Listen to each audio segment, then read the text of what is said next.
Hello, and welcome to Reimagining Love. I'm Dr. Alexandra Solomon. I have been studying relationships for over 20 years as a couples therapist, a professor, an award-winning author, and as a wife, mother, daughter, sister, and friend. Now, I'm inviting you into this space each week as I dig into some of the toughest and most fascinating relational dilemmas of our time. If you want to discover how to create vibrant and loving relationships in your own life, you have come to the right place. This is Reimagining Love.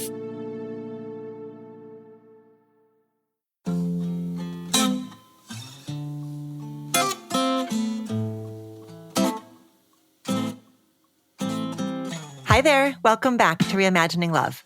Today's guest perhaps needs no introduction, at least to the therapist listeners of the land.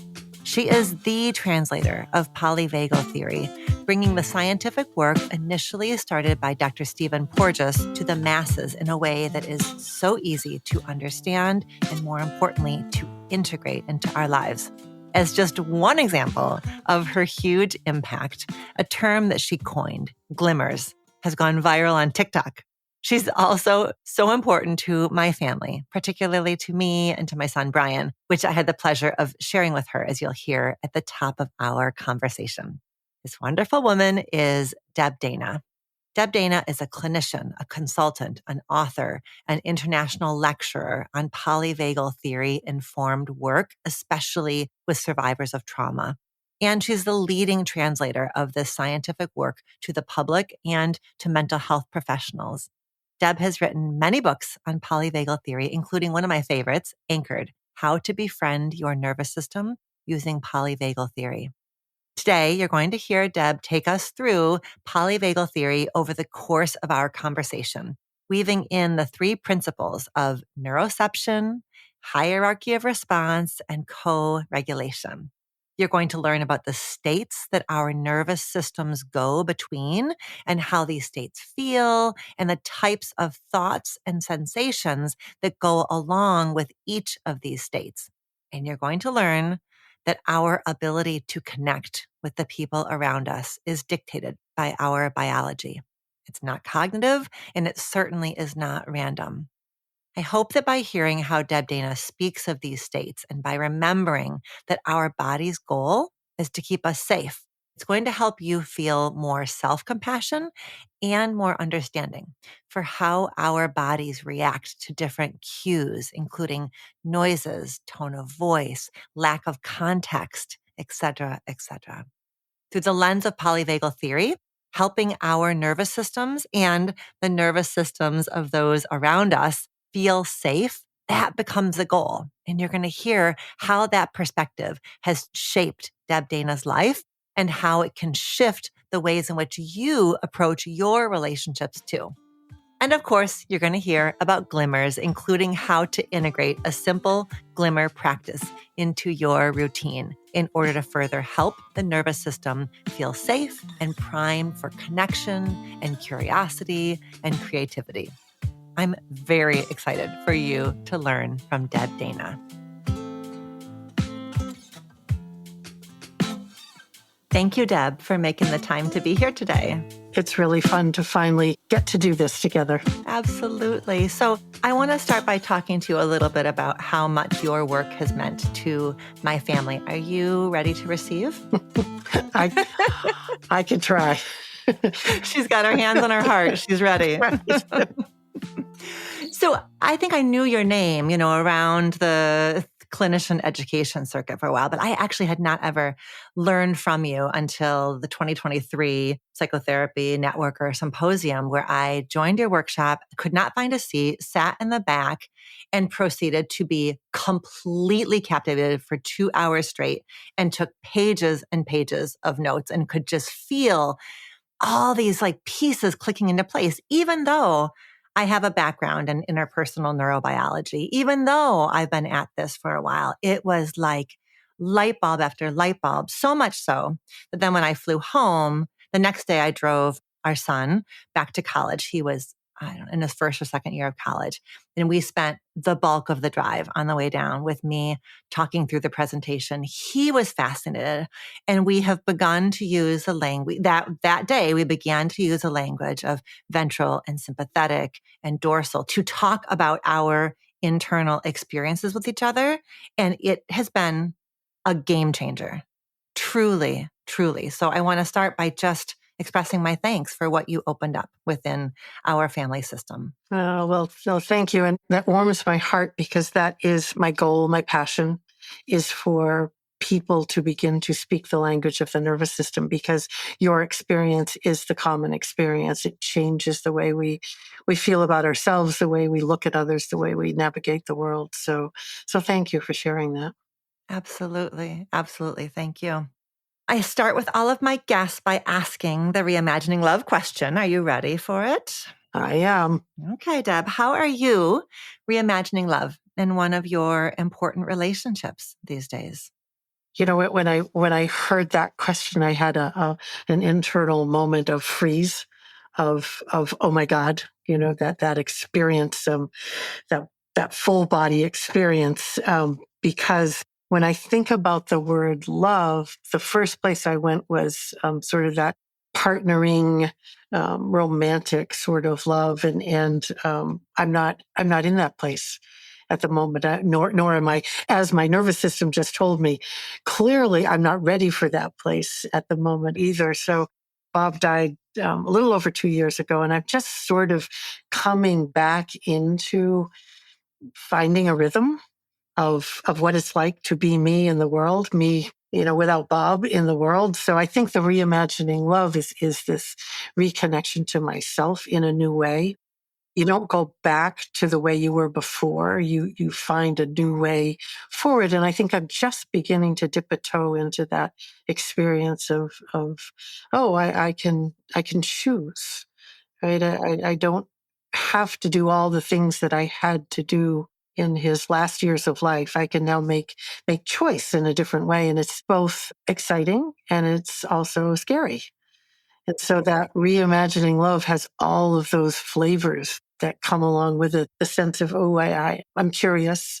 And then I'm too scared to even, you know, dip a toe out into that world and be curious. And that's probably a fairly common experience for we humans to have this both and going on. So when you asked that question, I just bumped into it really strongly in my nervous system response. My nervous system had a big response. And then, of course, our brain makes up a story to go along with our nervous system response. So it's been interesting to feel the response and then sort of let the story begin to percolate. So, and I think as the day goes on, as time goes on for me, I'll sit with that question and that response, and the story will begin to change because, again, that's also what happens. I hear, you know, it's really, really powerful how you're describing, you know, you are modeling in real time right now what it means to befriend your nervous system, which is the subtitle of your fantastic book called Anchored. And you are befriending your nervous system right now by noticing the freeze response. And what I hear you meeting it with is I hear compassion. And I hear that then the compassion just makes a little space for curiosity. And then also validation. Like there's a part about, of course, I am not the first and not the only to have walked this path. And I suspect there are others who would say the same thing about what it means to be 2 years post a profound loss and what that means. Mm-hmm. Yeah, you were saying, and I was thinking, oh, this is what I teach. It's notice, name, normalize, right? So we notice it, we name it, we normalize it. You know, I'm not the only one. It's a common human response. It's okay to be this way. So yeah, it's helpful. And actually it's helpful to hear you say it, right? As you were saying, I took it in and went, oh, right. You know, it's that co-regulation, that piece of hearing from another, you know, someone who you know, have some trust in, hear them say something, then lands in your nervous system in a way that allows you to take it in and begin to integrate it into whatever was going on. So thank you for that. Thank you. So when we were getting ready to begin, I said, okay, so how do we do this? How do we give our Reimagining Love listeners they're savvy, they're ready, and many of them have got their pens and papers like ready to soak you right up without sending you down the road of having to give us Polyvagal Theory 101. And you did a really lovely thing, which is you reminded me that there are 3 principles that they can just be some beginning kind of stones that people can put on their path. And I would love for you to start by just talking to us a little bit about the first one, which is neuroception. Can you talk to us about what that principle of polyvagal theory is about? Yes, and neuroception is a word that Steve Forges created because there was no word that really fit for the way the nervous system listens. So neuroception is how the nervous system listens, and it uses 3 pathways. It uses the inside pathway, so it's listening inside your body. It uses the outside pathway. It's listening to what's going on in the world around us. And it listens in a between pathway, which is the pathway I love. It listens to other nervous systems. And it's listening moment to moment to assess, is this safe or not? That's the basic question the nervous system is answering. Am I safe or not in this moment? Right? So if we took a moment and just played with that, if you listened in the inside pathway, you'll probably find what I call cues of safety or cues of welcome, and cues of danger or cues of warning, because it's really both that are going on all the time. Right. So if you listen in, you might think, oh, I'm feeling, you can't see me, but I'm barefoot and my feet are feeling very comfy on the floor, on the rug underneath that's a cue of safety. Right. Cue of danger. I have a very slight headache that I've been carrying around all day. Right. So you get both, right? Outside in the environment, you just feel into the space you're in right now. Everybody who's listening can feel into the space they're in, and they'll find something that feels welcoming and something that feels a little unnerving because it's always going on. And the same is true nervous system to nervous system. So if my nervous system, checks in to your nervous system, there are a lot of cues of welcome.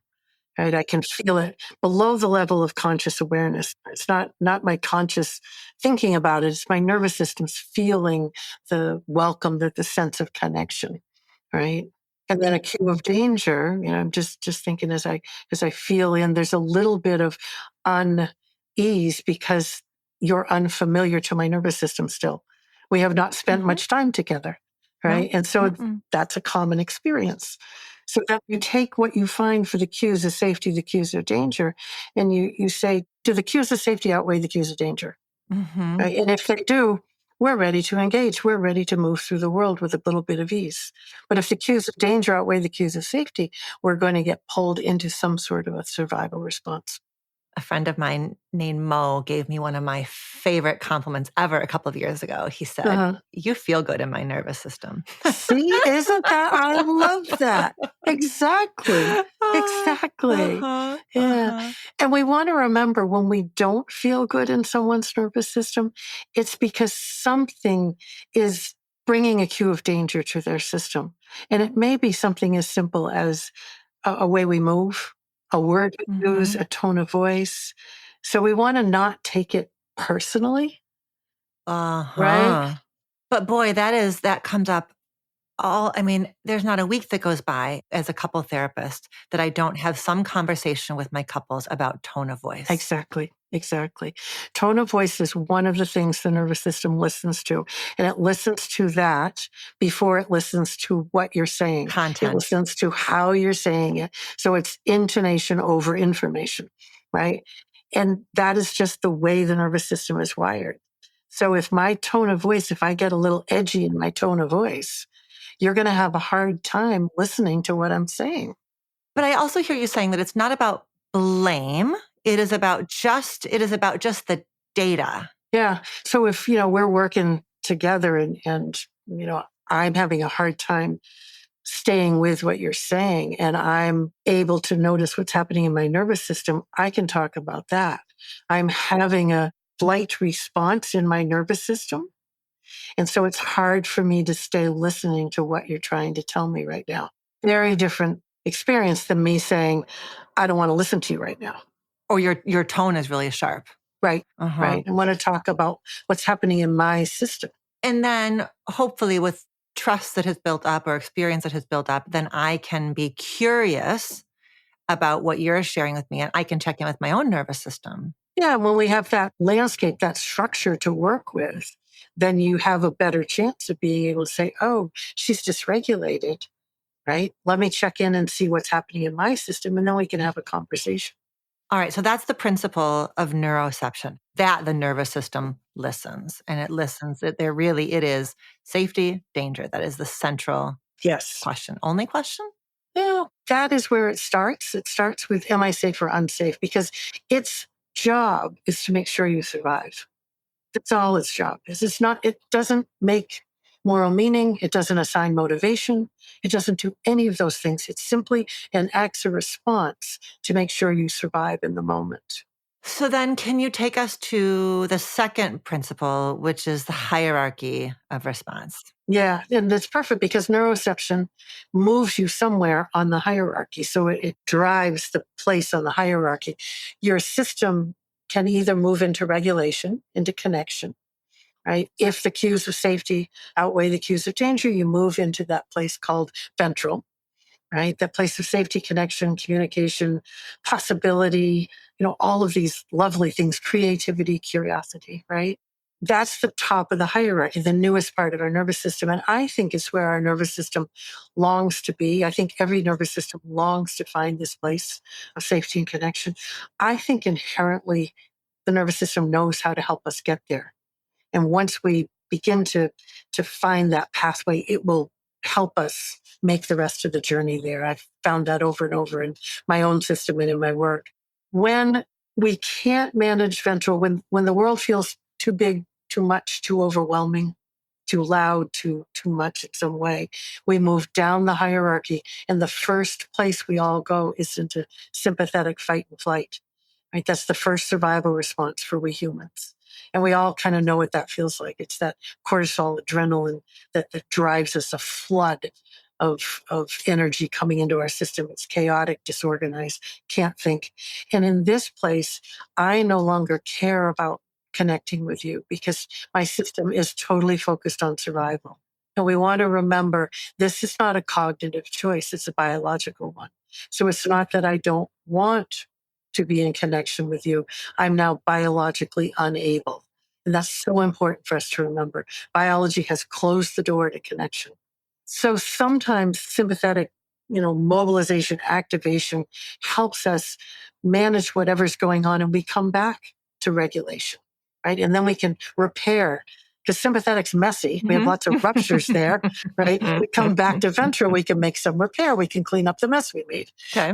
But sometimes sympathetic does not solve the problem. And our system takes us to the path of last resort, which is the dorsal vagal shutdown place, right? That's the place where we disappear, where we feel hopeless, despair, all is lost, no energy, no interest, right? I can feel it as I'm saying it. You can feel all of that overwhelm and sympathetic just drained from my system and I'm no longer here. So now I don't connect with you because I don't even recognize you're here. Right? I'm off floating in my own little world, abandoned, lost. No one's ever going to find me. Right. And that's the hardest place to come back from because it's the place that's furthest away from connection. And oftentimes in the beginning, it either takes a long period of time where we finally work our way back, or we need someone to come find us there, is how I think about it. Come and simply be with us without asking us to do anything, right? So simply say, I'm here with you. That's it. Not I'm here with you and let's go for a walk. Right?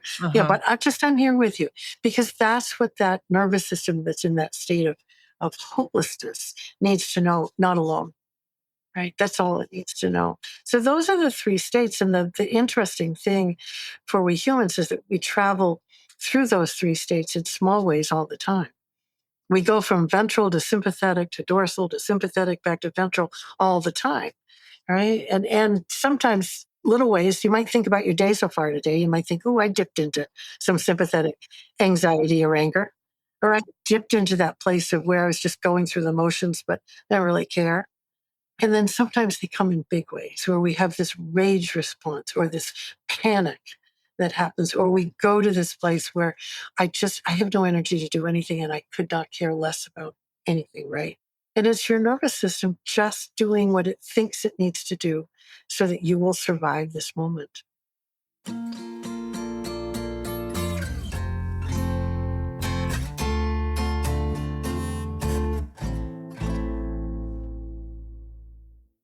As you were talking about the ventral state, I really was so touched when you were saying that you have come to experience and believe more deeply that the nervous system truly wants to help us be in that ventral state. That connection is our preferred, because ventral is the only state where we can be connected to ourselves and to the world around us and to spirit.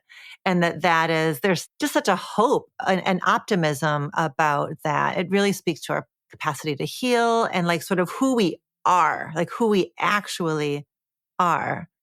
And I love that it's built into our biology, right? It's not something that we made up. It's not something that, when I'm working with people, I tell them and they say, oh, this is Deb's, Deb's viewpoint. This is science. Every nervous system has ventral vagal state wired in to their biology. And so it's there waiting for us. I love that too. It's inside every human waiting to be touched, right?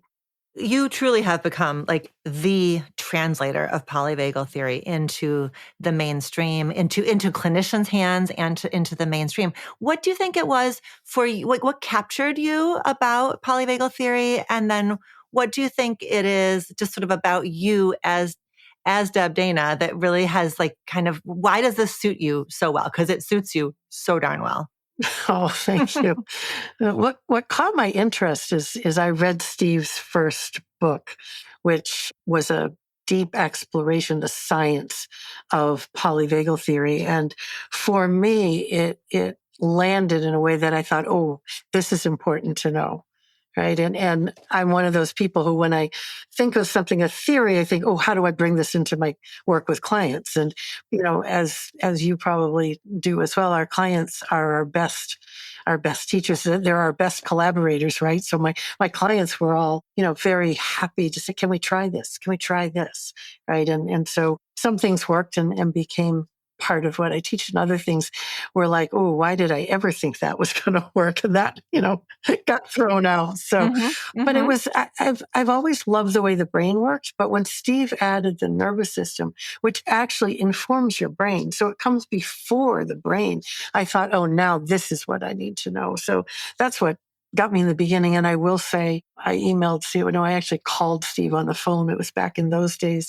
And we talked, and he is a generous, kind, brilliant human. And I said, would you come to Maine, which is where I was living? I said, would you come to Maine and do a workshop for my colleagues? He said, sure, I'd love to. It was just, it was that, oh, this is meant to be sort of thing, So, and then I don't know why.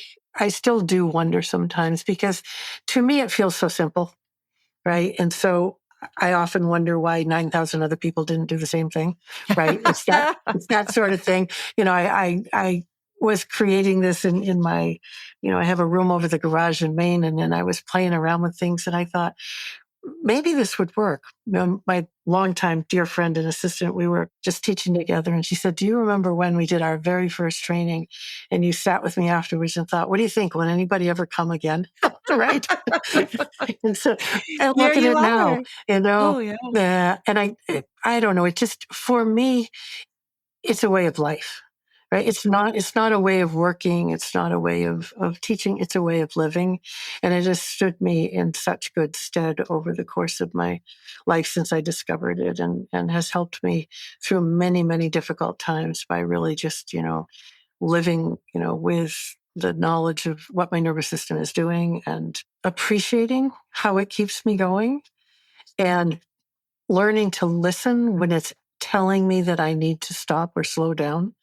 Right. It's taken many years to be able to really, I can listen, but then do I follow? Right. Because it can feel inconvenient, or we Yeah. layer a story that I shouldn't. Oh, I yeah. shouldn't need this thing that my nervous system is telling me that I need. And Yeah. Mhm. Yeah. So I think Mhm. it fits because it has become me. It's not It's not what I do, it's how I live. So maybe that's why. Yeah. Oh, well, thank you for giving us a little window into your superhero origin story. Okay, you teach us that our well-being rests on three elements. You talk about context and choice and connection. Can you talk to us about why each of those, like what happens to us when we lose any one of those three? The context, the choice, the connection. Yeah. Yeah, yeah. And it's interesting because some of us will rely on one more than the other, and that will change moment to moment. Right? That's the thing about the nervous system that I do want to say is that in this moment are three words that we want to be using when I think about the nervous system, because in this moment, I feel very regulated, very connected, very excited to talk with you. And an hour from now, I may feel something very different. Right. So we want to be tracking what's happening in our nervous system as we go. Context, I think is something we all need in different amounts at different times. So I asked you a couple of questions before we started because I needed a little context in order to be able to settle in and know, oh, this is what we're going to do. Right. And I only needed that much. Right. So if you had given me like 2 times that much, I probably would have tuned out at some point because I didn't need it, but I needed that much. Right. And if you hadn't given me enough, I would have asked more questions. So we have to figure out how much context do we need in any experience to be able to feel like, okay, now my nervous system has enough to know To orient. what to expect. It's about orienting. Yeah. Yeah. Yeah. And so the choice is an interesting one because we need choice, but we need different amounts of choice, depending again on where our nervous system is. When I'm in ventral and feeling very curious and open and exploring possibilities, I want I want a lot of choice, right? I want to say, do I want to do this or that? And then just, sort of explore all over. When I'm in sympathetic, when I'm feeling in my sympathetic, we have fight, flight, we have anger, anxiety, and some of us do both pretty equally. Some of us lean more towards one than the other. Historically have leaned more towards flight anxiety, but I have noticed recently, I'm noticing a lot of fight anger come up. So that's interesting to track, right? But when I'm in that sympathetic place, I can't have unlimited choice because I cannot make up my mind in that way. So in sympathetic, please give me like a menu. This is a menu, and let's pick from the menu. And it can't be a huge menu, like not a huge buffet, but I just need a few choices to pick from, right? And then in dorsal, my capacity to choose is almost non-existent, right? Because I'm not here, right? I've gone away somewhere and I don't have the energy. So in dorsal, I really, again, dorsal is my home away from home, right? We all have one of these survival states is a place that we tend to go more often. And dorsal is the place my system takes me. So I'm very familiar with it and I usually can find my way back out because I've been doing it I'm 72. I've been doing it a long time, right? Mhm, So, mhm. but choice is not something that can happen there because I have no capacity. I have no prefrontal capacity to make a choice. If you want to just come sit with me and then I just know I'm not by myself. It's all I need. And as I begin to come back online, then perhaps somebody might say, what do you think? Would it be, good to turn on some music or would it be good to, find the cat or go for a walk, whatever, right? One thing, right? Mhm. So again, choice is necessary because without choice, the nervous system feels trapped and will take you to a survival response. But too much choice can also overwhelm. The way that I mean, I talk about you a lot. Your ears are constantly itching. But usually when I'm talking about you, what I'm talking about is how when I learned from you that story follows state, it was like, oh, that's, which is what you are, right? Story follows state. And that's where, right? If I'm in a dorsal state, the story is you give me a choice and there's nothing for me to do with the choice because the story is none of it matters anyways. Right. Nothing's ever going to change. It's hopeless. Why bother? That's the dorsal story has to have a flavor of that. Whereas the sympathetic story has to have a flavor of dangerous people, dangerous world, unsafe. Right. And then the ventral story has a flavor of possibility of options of hope. right? And again, if I'm in dorsal, do not expect me to have a hopeful story. Not because I don't want it, but because I'm unable, biologically unable to find it. That was a change in my relationship with our son, Brian, is that when his nervous system is dysregulated, before I had this understanding, I would throw choices at him. I would take it all. It would all feel very personal. As his mom, as somebody who has been working to co-regulate with him for years and years and years, I have so many stories about what his distress means about him, about me, about us, about the future, about the past, and when I can just move into, what does his nervous system need right now? It makes the whole thing feel so much different. I drop judgment, I drop shame, I drop guilt, and I just move into being the co-regulatory presence that we all want and need from each other when we are distressed. Like that to me was the shift. And that is the question. If you take one thing from this, nervous system experience, that's the question. What does my nervous system need in this moment to feel a bit safer? What does that nervous system need in this moment to feel a bit safer, a bit more welcome, a bit more regulated? Magic question. If you can stick with that, because I also believe the nervous system will tell us. Mm-hmm. If you turn to your system and say, what do I need in this moment? And you listen, you will get information. Your brain may try to disagree or override or have you ignore, but the information is there. And then the question is, can you turn toward it and do something with that information? How might that look let's imagine that I'm experiencing irritation and frustration with my husband, something that he's done. I can feel the kind of the whoosh inside of me. What would asking that question of my nervous system look like? If you don't ask the question, sympathetic's simply going to take over, right? But if you ask the question, what does my nervous system need in this moment?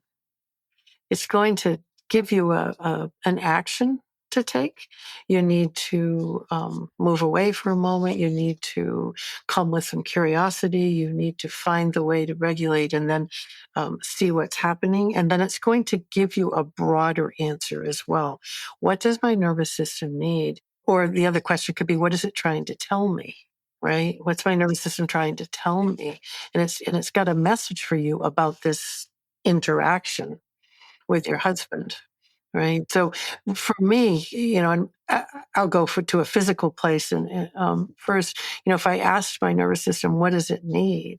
It's I'm thinking about this headache and the feeling just sort of off in some way. My nervous system needs me to, sometime this afternoon, sit down, eat something healthy and drink something, right? So that's what it's telling me in this moment it needs. In a larger picture, what it's telling me is I need to make some changes to the way I've organized my life, right? So I might simply do the today thing, make a sandwich, get a nice glass of lemonade, one of my favorites. So I might do that.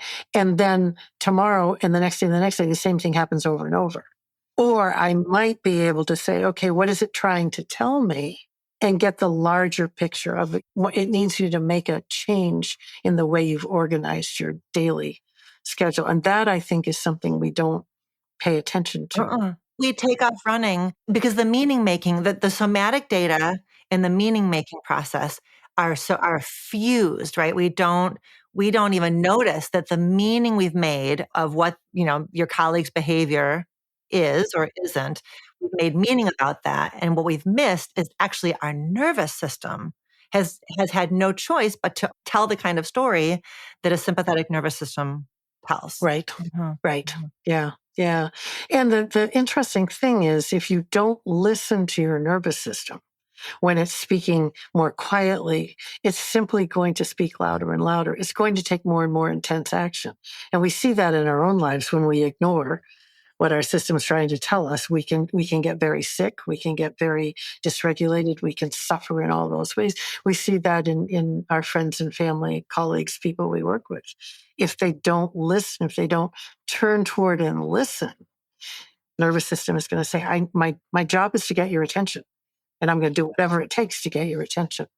So we've started to move our conversation into this more relational space. And that is the third pillar of polyvagal theory is co-regulation. So I would love for you to talk just a little bit about co-regulation. And then I'm just going to tee up for you that the next question is about what would be the dating world that you would design with polyvagal theory in mind? So just put that in the waiting room.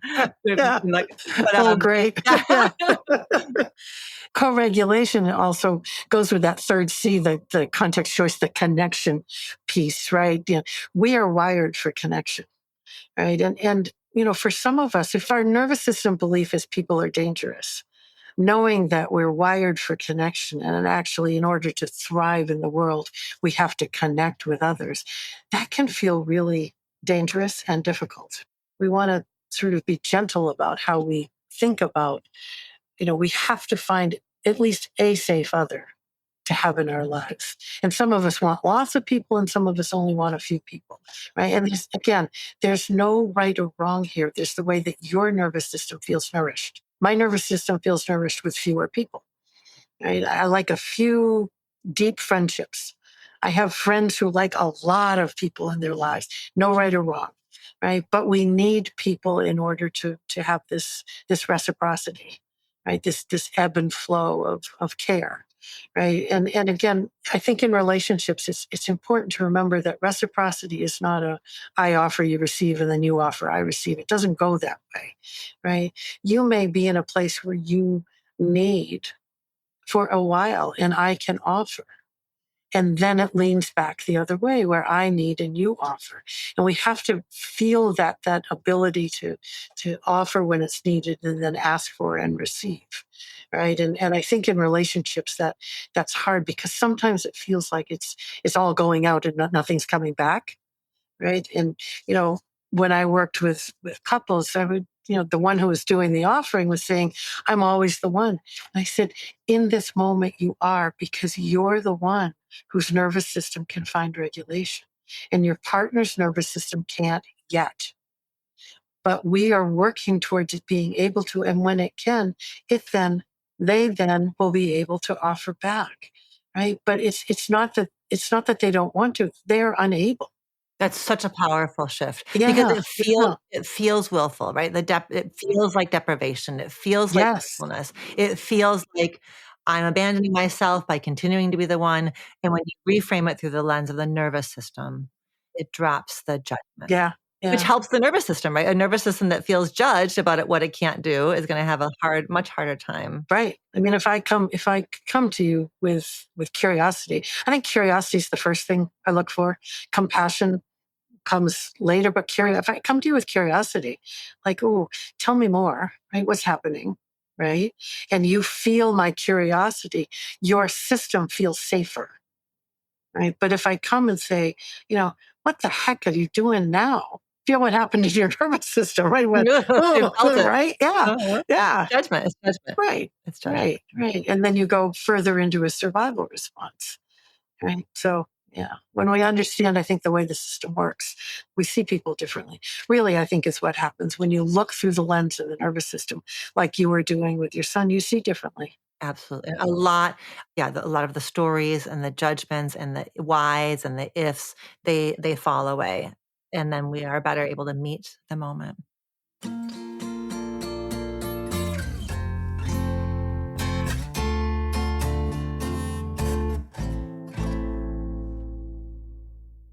So a lot of the people who listen to the show are in the world of dating and they are exploring and they're in new relationships or they're perhaps coming out of a heartbreak or a loss of some kind and readying themselves to do the brave thing of imagining the possibility of loving and being loved again. So what would be some polyvagal guided principles for dating? Well, it's interesting because I think we have to listen to our neuroception, right? And I think if we could find a relationship that we feel this has qualities that nourish me, then I can identify concretely what are those qualities. And then I can go look for those other places, right? In my work as a therapist, I think I was often the regulated nervous system that brought the qualities that made it safe to connect, And then we could say, let's figure out what your nervous system is responding to. What does your nervous system appreciate about this? Because then we can go find that other places, right? And I think, when we're coming out of a relationship where we feel hurt, that didn't end well, I think we begin to doubt our internal wisdom, right? And so we want to find ways to trust our nervous system again, right? Because your nervous system knows.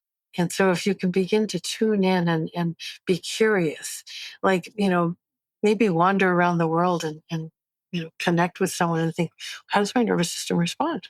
And without no intent to do anything with it, I'm just sort of getting the read from my nervous system. This one, that one, this one, all sorts of different people, and begin to feel how your nervous system makes a judgment. Safe, not safe, because that's what it's doing. Safe, not safe, right? Simply what it's doing. And then, you can begin to dip a toe in the relationships and in the connections that your nervous system's. Well, it can either say yes, no, or maybe. So if it says yes, maybe test it out. If it says no, okay, move on, right? If it says maybe, be curious. It takes a while, I think, for us to. I'm thinking about my own system, and my system is in no way ready to think about a relationship. But I did notice over the past couple months, every now and then I'll run across a person out there in the world, and my nervous system will take a moment and be curious about that person. Right. And it's like, oh, there's something that's interesting. Right. I don't know what, but it's something, So I think if we follow our embodied wisdom first, rather than our brain story, we will be at least get on a path to reconnecting, right? We have to be reconnected in here first, and then we can connect out there. That framing is so lovely, and it's a reminder of the absolute interplay between all kinds of relationships and intimate relationships. I think in this culture, we kind of hold intimate partnership way over here and everything else over here, and it's not. So what you are saying is all those points of connection are little practice grounds and healing grounds and opportunities, and that there's absolutely nobody else's timeline that can possibly make any sense Yeah, to you. We exactly. get questions about how long should I wait, or and I love this reminder that you actually have this totally brilliant system that is right inside of you right now. Yeah. And when you said, all relationships, I was thinking, it doesn't matter what relationship it is. My relationship with my granddaughter, I can think, what are the qualities that I really appreciate about that relationship? Because that is going to be true for other ones. There's a piece of that I love. There's a playfulness, right? So yes, I'm going to look for that everywhere. My relationship with my daughter. What do I appreciate about that? So you can look at the pieces of each relationship that speak to you in some way and think, oh, they're all coming together. And no matter what relationship I'm going to be looking for. Okay, well, we can't possibly end this conversation without talking about glimmers, because that is just another one of my favorite contributions. So, because so much of your work is about trauma and you really teach us that trauma is so much less about the event, right? We can't rank traumas on some kind of a external criteria. It is about what the nervous system experience and what the nervous system holds based on it. And that our healing is about learning to notice and take in safety, goodness, beauty, possibility. So talk to us about glimmers. Yeah. And they've gone viral. The glimmer, I don't know if you know, if the people told you that the glimmers are viral. They're all over TikTok. I heard that. I am on no social media, but people email me all the time and go, "Did you know?" I said, "No, but thank you." So, No. glimmer is the word that my clients and I came up with to kind of identify what were the tiny moments of okayness that were within reach when you were feeling, as though your life is saturated with trauma. Right? Because those tiny moments are all around us, but we miss them. And so glimmers was the word we came up with. And now we have a glimmer practice because, again, I want to say this clearly so that people don't think it's it's not toxic positivity. It's not trying to turn away from. But what glimmers do is it builds your capacity to have ventral energy active and alive in your system. And when you have that, when you have a foothold in ventral, an anchor in ventral, you can turn toward the difficulties and the suffering differently. Right. I would tell people all the time, I can't change what happened to you, but I can help you have a different relationship with it. Right. And glimmers are what help you do that, because glimmer is a tiny moment that appears, and you can just mark it for a moment, take it in.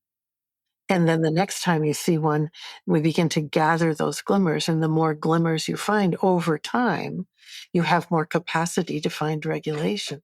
So again, they're within reach. They're easy to find, right? I mean, if you think about, have you found a glimmer today? Your answer is probably yes, right? I was sitting at my kitchen counter doing some work, and there was this bird that came and sat on the fence, and it was just a really beautiful bird. I thought, oh, there's a glimmer, right? Okay, the world is reminding me there's some beauty in it. In the midst of craziness, there's this bird. So, and glimmers are gentle but powerful, and I love it when people begin to, notice their glimmers and gather their glimmers, because it's an easy way to begin to shape your system towards the capacity for connection. Right? Many of our systems have really strong pathways of protection, and they're there for a reason. And as we find glimmers, we don't lose the pathways of protection, but we begin to move more towards connection so that we can, come into relationship with others, which again is what our nervous system needs in order to thrive. So Deb, when you notice the bird outside and the bird is that's the glimmer in that moment, how do you take it in? What is the process or the practice for how you take the moment and you kind of put it into your little internal glimmer bank? Yeah, you're creating your personal glimmer library, right? Really is what we're doing, and everybody has their own way of doing it. The practice is to see, stop, appreciate, right? So I saw it, I stopped for just a moment, and I appreciated my appreciation. I usually put my hand on my heart because it just touches me in that way, and I just stared at the bird for like 5 seconds. He flew away. He was done. Right. And it's as simple as that. So see something, stop for, just a few seconds and appreciate in whatever way that means for you. I would have clients who would say, I go around pointing at things, glimmer, glimmer, glimmer. I said, great, whatever works for you, so that you can just feel it land in your system, right? Feel it come in and then go on with your day, right? And every time you do that, it begins to build, right? So, how do you remember? It's remembering your glimmers is really important. Can you keep a list? Can you, begin to some of my clients would take pictures. They would, find a glimmer buddy to share them with, because as you begin to notice your glimmers, you'll notice there's certain categories. Like nature, it's often a category where you find glimmers in nature. Certain people you're more apt to find glimmers with, certain places. So you begin to understand your system's, way of finding glimmers. So yeah. And then, the last is I like people to write a glimmer intention. Right. And because I think intentions are so beautiful, and yet I think we write them with our brains and we forget that they're a nervous system experience as well. So, you want to write an intention that doesn't feel like it's an expectation in any way. Like, you don't write an intention that says, I'm going to find 5 glimmers a day. Right. Right. No, you want to write an intention that, you're open to finding them, or, something like that. So, it's kind of fun to write an intention and then share that intention with someone and see what happens. In our family, we call them little glimmers. We say, little I glimmer. I love it. Yeah, I love that. I'm thinking about within the context of a couple relationship. The years ago, my supervisor, Cheryl Rampage, was like, okay, the heart of couple therapy is help them do less of the bad and more of the good, And so I'm thinking about how couples can couples kind of create glimmer opportunities with each other, right? Whether that's through compliments, appreciation, like how do you see couples doing that in your work? Yeah, it's interesting because glimmers are a ventral micro moment, right? So you can't fake a glimmer, right? So if you and I are in a relationship and we've made an intention to notice glimmer moments when they happen, then we want to be on the lookout for them, right? And we might create a shorthand, like your little glimmers. We might create a shorthand and say, "Ooh, glimmer," or whatever it is, because again, it's a shared nervous system language is a shared language. And so we create our shared shorthand. So rather than saying this big sentence about, oh, I really loved it when you know, did this thing, which is a cognitive experience, we can have a shorthand and say, oh, thanks for the glimmer. Uh-huh. Or, we draw a star, right? Ooh, glimmer, thanks. Something that really keeps it in the embodied, felt, shared experience rather than taking it up to the cognitive place, which I think is helpful. Right. And that there's a dropping of any expectation that Deb, you should have coded that as a glimmer because I was glimmering. I was giving you a glimmer and you didn't. No, it is for the recipient to note and reflect. Right. Yeah. And that's a great point because what is a glimmer to you may not be a glimmer to me. Uh-huh. That expectation that my glimmer is your glimmer, we want to drop the expectation. Just say, ooh, that felt like a glimmer to me. How'd that land for you? Right? Well, Deb, this has been a fantastic conversation. We're going to share resources in the show notes, including you were really generous and offered to share with us your document, which is an intro to polyvagal theory. And of course, links to your fantastic book from a few years ago called Anchored, How to Befriend Your Nervous System Using Polyvagal Theory. What else? Other places that people can go to learn from you and learn with you? If you come to the website, rhythmofregulation.com, we have that's probably the best place to come. Lots of podcasts and free meditations and things like that. So come there and become part of our polyvagal community. Thank you, Deb, for all that you do. Thank you. Thank you.